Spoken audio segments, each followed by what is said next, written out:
The Sony PlayStation forever changed the world of gaming when it debuted in Japan on December 3rd of 1994. At launch, there were a total of 8 games available, and one of these titles was Nekketsu Oyako, also known as Hot-Blooded Family, from the now defunct game developer Technosoft. The game is a 2D side-scrolling beat-em-up similar to heavy hitters of the genre, like Capcom's Final Fight or Sega's Streets of Rage 2. So similar, in fact, you might have a hard time telling Nekketsu Oyako apart from its competitors. Much like another early PlayStation release I already talked about in this video series.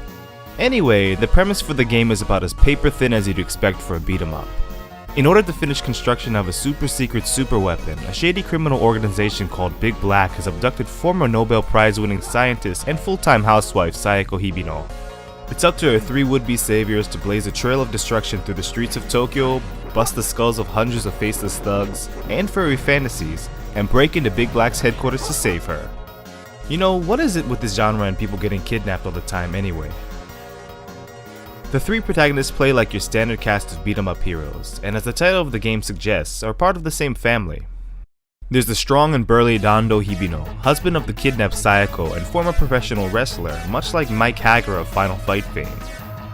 Heck, they even look the same with their buff alpha male physiques, working man fashion senses, and hardcore mustachioed no-nonsense expressions. Nando moves slowly, but his attacks pack quite the literal punch, as he has the highest power rating of the 3. Rio is the daughter of Dando and Sayako and uses a giant croquet mallet as a weapon. Even though she looks like she's straight out of the Morning Musume subgroup Minimoni, apparently she was trained by her father from a young age in the art of grappling, so she can hold her own in a fight against street toughs. While her attacks are pretty weak, she makes this up by having the highest speed rating in the game. And rounding out the character selection is Tora, who, while not actually a blood relative, works for Sayako as a lab assistant and mooches off the Hibino family like a real family member would.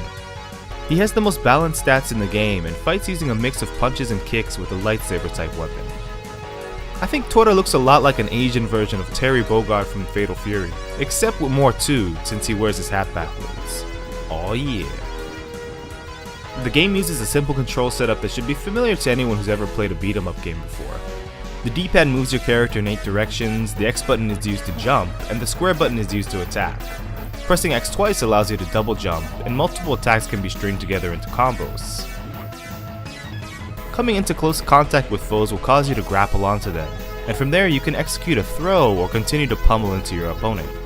If you ever get surrounded by too many enemies, you can press the circle button to perform a super move to clear your surroundings and deal massive damage to the baddies, but in typical beat-em-up fashion, using this move also causes damage to the player character. Pressing R1 or double tapping the D-pad either right or left causes the player to dash, and a special attack can be done by making a sweeping down left or down right motion followed by an attack, so basically performing the Hadouken move. Each character can also pick up weapons, such as bombs, throwing knives, and a throwing disc that functions like a boomerang.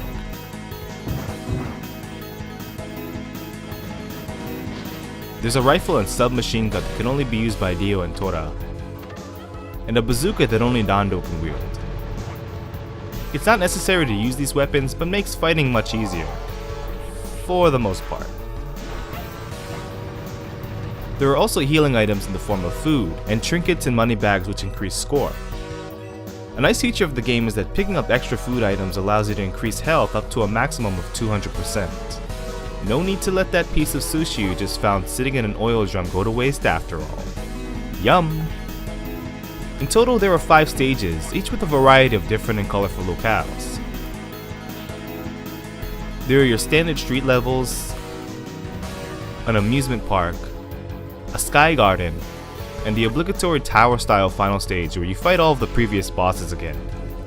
The sprite-based graphics look great for the most part, everything runs smoothly without any slowdown, character and enemy animations are well done, and at times there's a really impressive number of enemies on screen.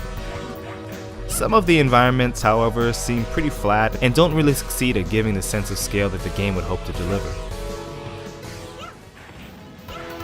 Nekketsu Oyako is pretty obscure as far as beat-em-ups and PlayStation 1 games go, but the level it seems to be most known for is the second one, which takes place inside and on top of a huge whale that swallows you up for no apparent reason at the end of stage 1. As you can see, the game has a strange sense of humor, which is something that sets it apart from the games it so closely replicates. The common thugs you beat up on all wear boxing gloves, and so do giant octopus enemies in the whale stage.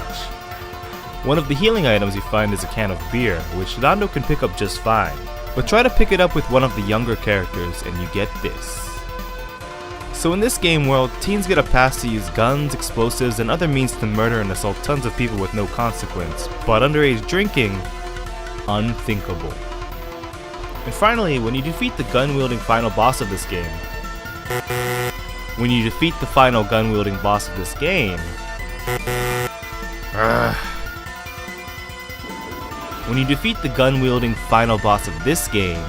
the fight isn't over as he tears off the roof of the place and turns into a bizarre cape-wearing supervillain. WTF. Nekketsu Oyako is a fun beat-em-up game that clocks in at about 1 hour on normal mode, which is short but just about right for the genre. The game can be relatively easy since each character's special move is a bit overpowered, but thankfully there are 4 different levels of difficulty you can choose from if you want to up the challenge. The game can also be played cooperatively with another player.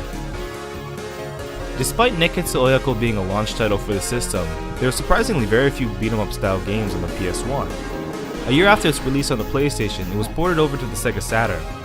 The only differences in the port I hear are a few graphical changes and some slowdown. Not a deal breaker by any means, so whatever version, check out Nekketsu Oyako if you love beat-em-ups. As always, I hope you enjoyed the video, and I would really appreciate that you rate, comment, and subscribe if you did. And please check out my channel for more videos like this one. Thanks a lot.